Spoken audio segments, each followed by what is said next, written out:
여야 모두 대선 경선이 막바지에 접어들면서 후보들 간의 공방이 격화하고 있습니다. 한 주간 있었던 정치권 소식 전문가 모시고 자세히 짚어보도록 하겠습니다.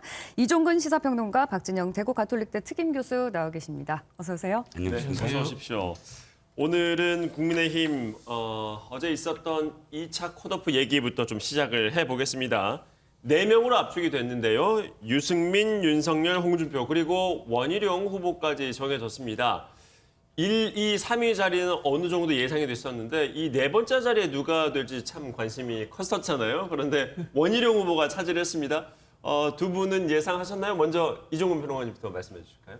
일단 말씀하셨듯이 이번 그 경선은 4위가 누구냐 이게 가장 관심이 높았어요. 예. 왜냐하면 그 어느 때보다도 4위를 한 사람에 따라서 앞으로 토론이라든지 경선 과정이 좀 달라질 수가 있거든요. 네. 나머지 후보들이 색깔이 좀 다르기 때문에 또 이슈도 다르고. 네. 그런데 당심은 합리적 보수를 선택했다. 이렇게 좀 평가하고 싶어요. 네. 제가 취재한 바에 의하면 그 당원들 게시판이라든지 혹은 커뮤니티, 뭐 당직자들의 어떤 커뮤니티 이런 네, 데서 야 원희룡 후보를 우리가 좀 밀자. 그러니까 나머지 어떤 토론이라든지 이런 데서 실질적으로 보수의 어떤 개혁적 보수의 목소리를 좀 담아내야 되겠다. 끝까지 지지하겠다라는 어떤 의미보다는 네. 앞으로의 어떤 4인에서의 토론 방향 그리고 경선 과정 이것을 좀 더 의미 있게 살려보자. 이런 이 움직임이 좀 포착이 됐거든요. 예. 그래서 제 생각에는 당심은 어찌됐든 안정성 그리고 품격 그리고 그 기반 하에서의 개혁 이쪽을 지금 원했던 게 아닌가 싶습니다. 예. 일부에서는 특히 이제 원희룡 전 지사 같은 경우에는 본인이 직접 뭐 대장동 의혹의 일타 강사다 이렇게 이제 홍보를 하면서 정치권 안팎에서는 뭐 그런 행동들도 좀 사위로 안착하게 한 원동력이 되지 않았겠냐 이런 말씀들을 하시는 분들도 있는데 4위 자리를 차지한 이유는 어디에 있다고 보세요?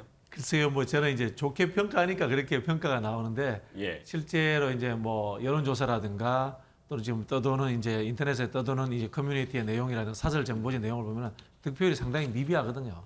상당히 미비하거든요. 큰 의미를 부여할 정도는 그렇죠. 아닐 수 있다. 위에 1, 2, 3위로 우리 예측되는 분과 비교해 봤을 때 예. 지지율이 굉장히 좀 미비하게 나왔다라고 이제 평가를 받고 있기 때문에 제가 보기에는 최재형 후보와 황교안 후보가 보수층들의 당내에 아주 좀 오른쪽에 있는 보수층들의 표를 나눠 가지면서 가지는 바람에 예. 원희룡 후보가 상대적으로 등수 안에 들어왔다. 저는 뭐 그렇게 좀 해석을 하고 싶습니다. 만약에 그 두 분이 나누어지지 않고 그렇죠. 한쪽으로 한 쏠렸다면 명만 뭐 출마를 했다거나 그랬다면 그 표를 가져가서 그렇죠. 아마 그 마지막에 이 선거 캠페인을 보면은 황교안 후보나 최재형 후보가 흔히 하는 이제 태극기 세력이라든가 예. 이 부정선거 의혹 세력과 예. 같은 이런 좀 강성들에게 두 분이 같이 어필을 해요. 예. 그러다 보니까 이 두 사람한테 이 표가 갈리면서 저는 원희룡 후보가 어부지를 했다. 뭐 이렇게 좀 분석을 하고 싶고요. 더 중요한 거는 이 결과물들이 윤석열 후보가 본선 경선에서 4인 경선에서 네. 유리해지는 상황을 만들었다는 해석이 저는 더 중요하다고 그렇죠? 봅니다.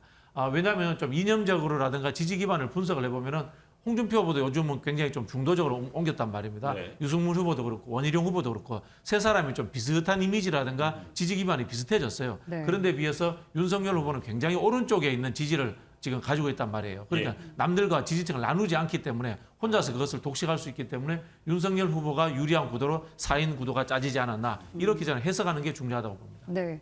그러면은 이번 2차 컷오프에서 통과하지 못한 4명의 후보, 앞으로의 거취에도 관심이 좀 집중되고 있는데요.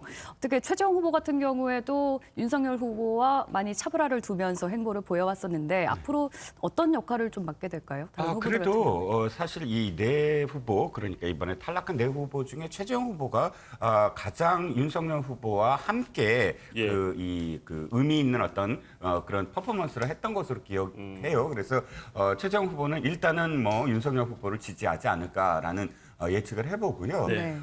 그 외에 하태경 후보가 만약에 저도 이제 교수님 생각에 똑같은 게 하태경 후보가 됐으면 사실 홍준표 후보한테 그 상대적으로 굉장히 공격적인 네. 어떤 그런 스탠스를 계속 유지할 것이기 때문에 하태경 후보가 안 된 것이 홍준표 후보에게는 굉장히 네. 다행이라고 또 여겨지는 부분이 있어요. 네. 그러니까 하태경 후보 역시 지금의 어떤 스탠스로 봤을 때 홍준표 후보를 지지할 것 같지는 않거든요. 네. 그런 어떤 스탠스가. 황교안 후보는 아마도 끝까지, 그러니까 뭐 이 그 사인에 포함되지는 않았지만 역시 부정선거와 관련돼서 이슈 예. 메이킹 계속 해 나갈 것 같고요.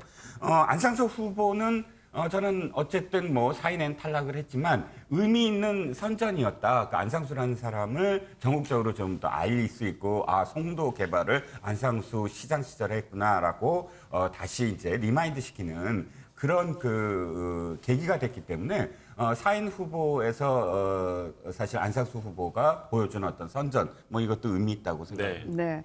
국민의힘 경선이 워낙 과열되다 보니까요. 여러 가지 이슈들도 논란이 되고 있는데요. 최근에는 때 아닌 또 무속 논란이 있었습니다. 관련해서 준비된 영상 보고 계속 얘기 나눠보겠습니다. 천공 스승님 아십니까? 천공이라는 말은 제가 못 들었는데요. 본인이 스스로 윤석열 후보의 멘토, 지도자 수업을 시키고 있다 그런 자칭하는 분인데. 아니요, 제가 알긴 하는데요. 예. 무슨 멘토니 하는 얘기는 알겠습니다. 그건 좀 과장된. 알긴 알고요. 네네. 윤석열 전 총장은 지금 별의 순간이 와 있습니다. 지금 어디 휘둘려 버리면 별은 그냥 사라집니다. 휘둘리지 말고 지금은 어디 났을 때도 아니고 윤석열 전 총장님이 하실 거는 앞으로 선거가 끝나고 나서 사회 어른들을 찾아보면 됩니다. 아무것도 하지 마.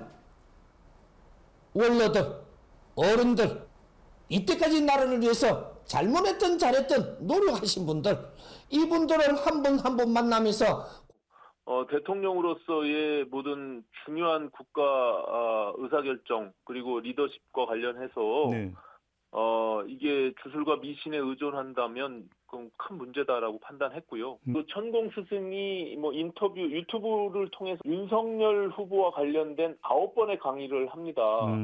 둘과의 관계가 어느 정도 형성이 돼 있다는 것은 우리가 예측할 수.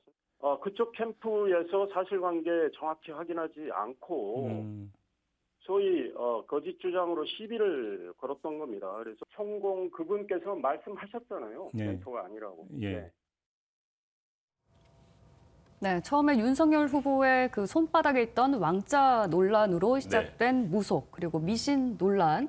지금 국민의힘 경선 과정에서 계속 이 논란이 이슈가 되고 있는데요. 경선 과정 어떻게 보고 계세요? 사실 이게 부끄럽죠. 뭐 정치가 좀 희화화되기도 하고 뭐 개그맨이 그 이야기를 하시더라고요. 우리가 설 자리가 없다. 뭐 이런 이야기까지 했는데 그만큼 정치가 코미디다. 그렇죠. 이렇게 코미디 수준은 말씀하시는 너무 수준이 떨어졌어요. 네. 솔직히 말씀드리면 수준이 떨어졌다. 그 말씀을 드리고 싶고요. 물론 뭐 이제 무속이라든가 역술 이런 것들이 우리 생활 속에 또 존재하기도 합니다. 네. 근데 이게 문제가 뭐냐면은 이게 공적인 대통령을 자리를 뽑는 자리에서 그런 일들이 이렇게 언급된다는 게 문제가 되는 거고요. 네. 또 한편으로 보자면 우리가 잊지 못하는 트라우마, 박근혜 대통령과 최순실 씨에 관련된 트라우마들, 오방색 한복을 입고 온다, 네. 중국을 갔는데 뭐 최순실의 어떤 그 뜻을 받아들였다, 이런 식의 이 국정농단 사건에 무속적인 것들이 연관이 되어 있기 때문에 네. 우리 이제 국민들이 굉장히 트라우마를 가지고 보고 있거든요.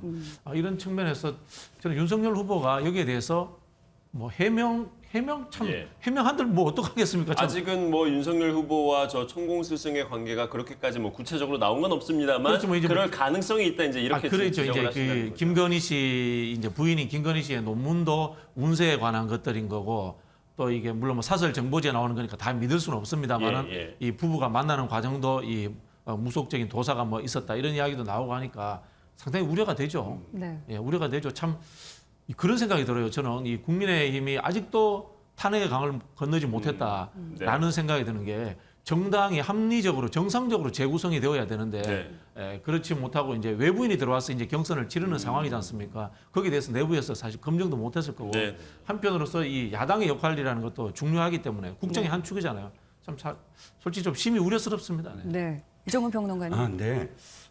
뭐 솔직히 말씀드리면 대선이나 특히나 이제 대선 과정에서 어떠한 캠프도 사실상 이 종교라든지 또는 뭐 무속이라고 표현되긴 하지만 이렇게 그 뭐 앞으로의 어떤 미래를 예언하는 그런 역술. 그룹들을 역술이라고 표현하겠습니다. 역술인들을 관리하는 그런 담당자가 있어요. 네. 그건 옛날에 제가 고인이 되시긴 했지만 정두원 의원을 취재를 했을 때 물론 기자들 간담회였습니다. 예. 그러면서 이명박 캠프에서 이명박 대통령이 당시에 경선에서 통과됐을 때 자신이 제일 먼저 맡은 일이 그 파트다. 뭐 종교인들을 만나고 역순인들을 만나고 그건 뭘 부탁하고 뭐 이런 거라기보다는 그러니까 어떤 뭐랄까요 이 어떤 미래를 예측하는 어떤 발언 하나가 후보들에게 불리하거나 특정 후보에게 유리하게 그렇게 움직이는 사안을 미리 관리를 한다. 뭐 이런 측면을 이야기하더라고요. 그래서 그것이 무조건 그렇다고 해서 무속을 이명박 대통령이 믿는다. 이렇게 연결시킬 수는 없지 않겠습니까? 그러니까 뭐 역술인의 발언에 대응하는 차원, 네네, 넓게 그렇죠. 보면 그런 차원에서라도 좀 만날 수 있다 이제 그 말씀이신가요? 그러니까 대선 때마다 언론들의 한 흐름이 뭐냐면은 어떤 역술인이 어떤 거를 예언했다 이런 기사들도 사실 심심치 않게 나오거든요. 그런 의미에서도 그런 관리를 해왔다고 저는 생각을 하고요. 네. 문제는 이것이 유승민 의원을 하나 예를 들자면 유승민 의원 참 이 경제 전문가고 또 국방위원장도 하고 해서 국방도 상당히 뭐 능력이 있는데 지금 중요한 건 너무나 상대방의 이 능력이 없다는 걸 부각시키고자 하는 것으로서 사실은 자신의 어떤 능력을 검증받고 자신의 능력을 부각하는 것을 지금 놓치고 있는 게 아니냐. 그래서 아마 4인 경선에서는 그런 점에서 이승민 후보의 어떤 그런 이 지지율이 답보되어 있는 어떤 이유를 좀 찾아야 되지 않을까 싶습니다. 네네. 예, 지금 야권 안에서는 이 지금 윤 후보를 놓고 좀 내부에서 공방이 이어지고 있고요.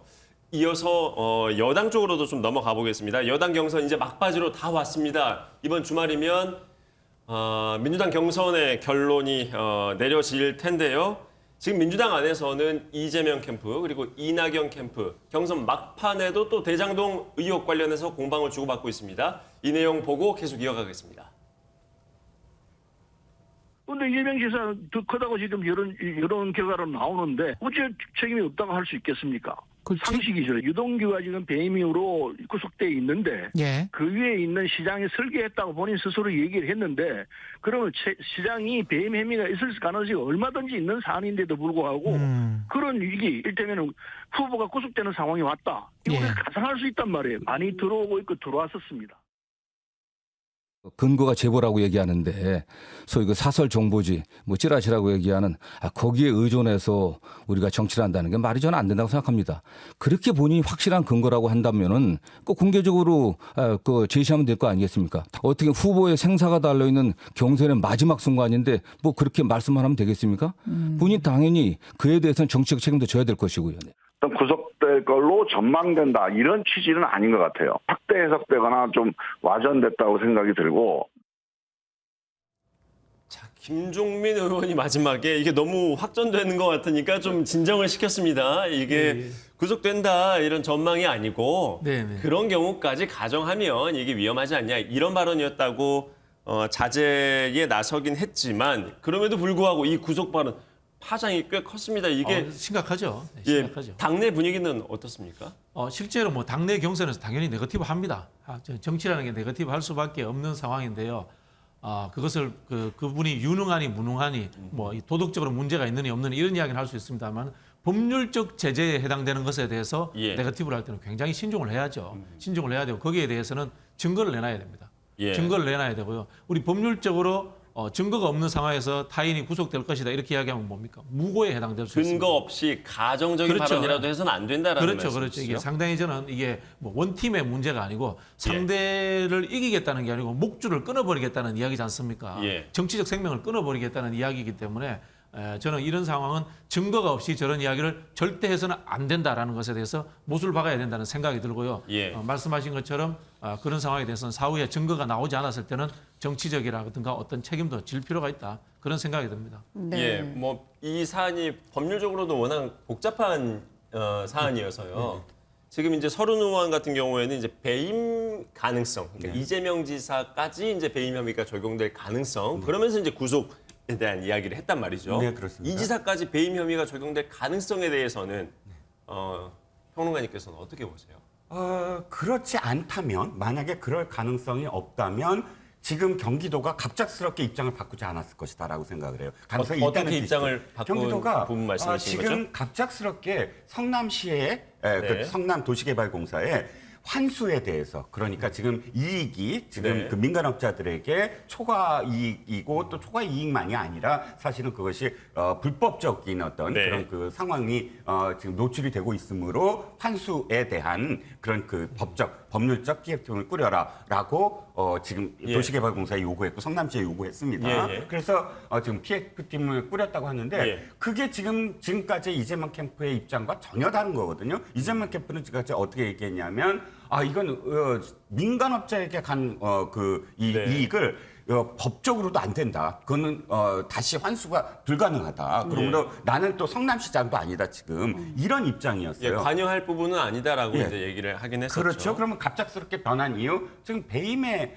결정적으로 자신이 경기도지사 갈 때도 이 펼쳐놓고 그 캠페인을 할 때 네. 무엇을 앞으로 할 것이다라는 거 쭉 있고 무엇을 했다라는 게 유일하게 거의 이 대장동 치적이었거든요. 네, 그런데 대장동 치적이 지금 그 유동규 구속으로 말미암아 사실상 배임이 자신한테도 갈 수 있는 어떤 상황 그걸 예. 차단하겠다라는 그런 의미일 것 같은데. 그런데 경기도에 이제 공문을 보낸 근거를 보면 네네. 지금 이제 유동규 씨의 구속 상황과 같은 네. 이제 비위 혐의가 밝혀지고 있는 과정이기 때문에 그런 공문을 보냈다라는 그 취지 아니겠습니까? 그 부분은 어떻게 이해를? 아니 그러니까 그때 당시에 기자들이 물었어요. 이재명 캠프와 이재명 후보에게 물었어요. 환수할 수 있는 거 아니냐. 지금 불법적인 어떤 부분도 있는데 그 질문에 대한 답이 뭐냐면은 바로 아까 말씀드린 대로 지금 민간이 거두었던 수익에 대해서 관여할 수 없다라는 게 네. 법적으로도 안 된다라는 거거든요. 그렇다면 지금의 입장을 그때 말했어야 되죠.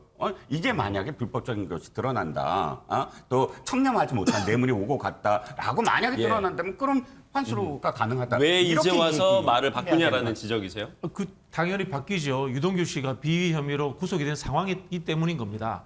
민관과 공공이 계약을 했는데 계약 관계에서 초과 이익에 대해서 환수가 어려운 상황으로 계약이 되어 있단 말입니다. 그럼 그거를 임의적으로 바꿀 수가 없습니다. 이게 계약 관계이기 때문에 행정소송감이에요. 그런데 다만 이 과정에서 불법적인 요소가 있다는 것이 지금 드러나고 있지 않습니까? 비위 혐의가 드러나고 있기 때문에 이 계약을 수정할 수 있는 상황으로 가는 겁니다. 예. 그렇기 때문에 경기도에서는 법률적인 검토를 통해 가지고 환수할 수 있는 방법을 찾아보라라고 수정된 지시가 내려가는 그런데 거죠. 여기서 이제 말씀해 주신 것 중에 궁금한 대목이 하나 있는데 지금 비위 사실이 드러나고 있는 과정이지 않습니까? 그렇죠. 이게 이제 수사 단계인데 네. 이 단계에서도 충분히 그런 공문이 효력이 발휘될 수 있을 거라고 보죠. 그건 왜냐하면 그건 이제 이제 대법원의 확정 판결까지 기다려야 되지 않을까 이런 그렇죠. 이제 생각도 행정소송을 드는데요. 해봐야 되는 거죠. 흔히 하는 사업하는 사람들이 뭐 약간의 본인들의 법률적인 뭐 문제가 소송이 진행되어 있다고 하더라도 그 사람들이 다시 돈을 토해내겠습니까? 그런 일은 없거든요. 결국은 행정소송을 거쳐가지고 갈 수밖에 없는 상황이죠. 이 일은 그렇습니다. 우리가 돌아보면 이런 거예요.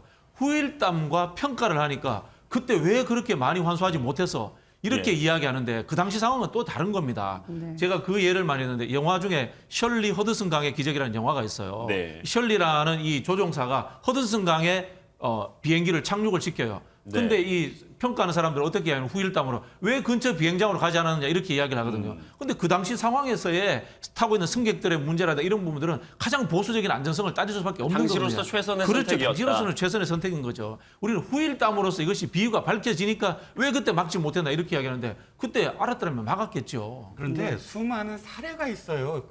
지금 말씀하시는 게 사전 이익을 확보하기 위해서 지금 초과 이익에 대해서 안 했다라고 하지만 사전 이익도 확보하고 초과 이익도 한 사례가 하남 풍산 개발에 있거든요. 그거는 2008년도예요. 그러니까 대장동 그 개발할 때도 이 사례를 연구해라라는 어떤 보고문이 있어요. 근데 이 사례를 연구했는데도 불구하고 초과 이익 하나 말씀드릴게요. 초과 이익 그 항목 두는 건요.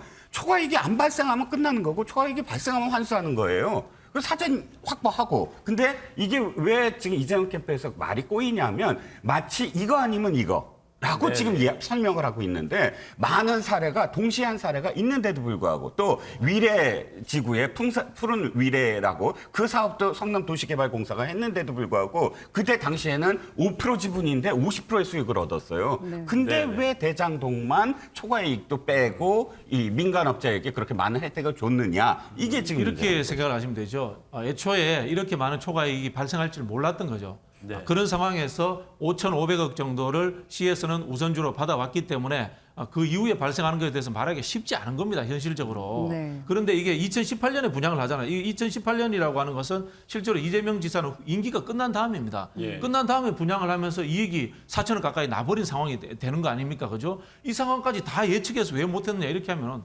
할 말이 없는 거죠. 네. 아니 근데 그때 당시에 공무원들이 그 지금 성남도시개발공사 성남시의 공무원들이 이거 초과이익 해야 된다라고 했었어요. 근데 예. 그게 없어졌잖아요. 그러니까 공무원들이 지금 그 당시에 그 예측을 못했다? 예측을 그 부분에 하지 대해서는 않았습니까? 두 가지 이야기가 존재합니다.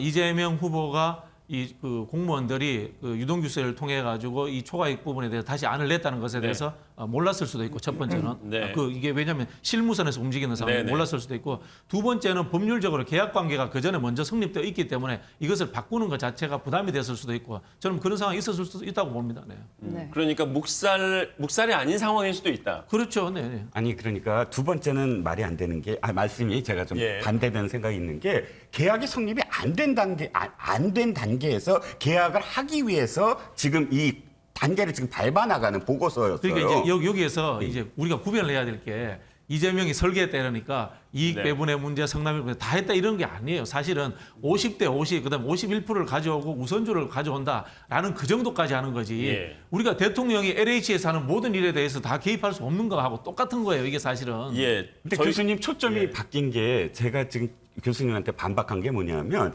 예측을 누가 할 수 있었느냐에 대해서 공무원들이 예측했다라고 제가 반박을 하니까 말씀이 그럼 이재명 후보가 알았겠느냐로 바뀌었거든요. 아니 두 가지 경우의 수를 제가 이야기를 한 겁니다. 네. 네. 예, 저희가 준비한 시간이 많지가 않은데요. 지금 이제 말씀을 주고받는 과정 중에 이제 앞서서 이제 그 하남의 사례를 좀 들어주셨었잖아요. 하남 풍산. 예, 초과이익이 이렇게까지 많이 날 줄은 몰랐다라는 게 이제 캠프에서 얘기하는 실제로 것인데. 이게 결과론적으로 이재명 지사 쪽에서 역으로 이렇게 이야기하는 거죠. 공적 영역으로서 우선주를 이렇게 많이 배당받은 이런 대한민국 최초야라고 이야기하는 겁니다. 예. 진성준 의원이 그 이야기 했지 않습니까? 공이 관수된 것 지난 20년간 모인 것보다 더 많이 했다고 예. 대장동에서. 그런데 이럴 수는 없었을까요? 당시에서는 최선이었다고 할지라도 혹시라도 더 많이 이익이 생길 때 그래도 어느 정도는 더 성남이 가져올 수 있도록 그 조항 하나 정도를 넣을 수는 설계를 없었을까요? 이제 못했다는 것에 대해서 금방 말씀드리죠. 후일담인 거죠. 그래서 나중에 보면은 한 이 900 몇 억 예. 정도 터널 관련되는 것은 오히려 저기 기부 체납을 받아내잖아요. 예. 계속 그런 노력들을 하고 있었던 거죠. 예, 네. 알겠습니다. 오늘은 이쯤으로 마무리를 하고요. 오늘 못 다룬 내용은 내일 또 이어서 다루겠습니다. 말씀 감사합니다.